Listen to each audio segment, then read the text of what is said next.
स्वयंपाकाचा कंटाळा आणि जिभेचे चोचले जर पुरवायचे असेल तर चला मी तुम्हाला एक रेसिपी दाखवते. तर इथे आहे ना मी 3 कांदे घेतले होते मीडियम साईजचे आणि त्यानंतर एक टोमॅटो, कांदे टोमॅटो कट केल्यानंतर कोथिंबीर निवडून मी घेतली आणि कट करून ठेवली. आहोंनी तोपर्यंत आहे ना चिकन आणलं होतं आणि हे बघा मुलं आल्यानंतर आहे ना मम्मा तू काय करते म्हणून म्हणून त्यामुळे मी थोडीशी पूर्वतयारी केली होती. तर इथे कोथिंबीर घेतली होती शिशाने आणि कोथिंबीर खात होती. तर हे बघा मुलांना ना काही मम्मा करत असेल ना तर मध्ये मध्ये करायचं आहे.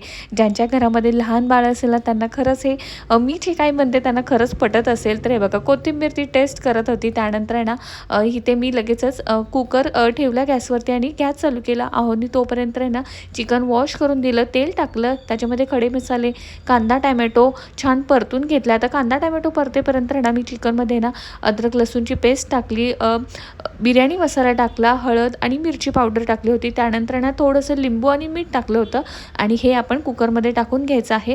कोथिंबीर आणि इंद्रायणी राईस टाकला होता, पुरेसं पाणी आणि 3 शिट्ट्या करून घेतल्या होत्या. तर इथे आहे ना मुलांची मस्ती चालू होती तर पसारा झाला होता तो आवरून घेतला आणि म्हटलं आता कुकर थंड होईपर्यंत आहे ना इथे मुलांचा थोडा वेळ स्टडी घ्यावा.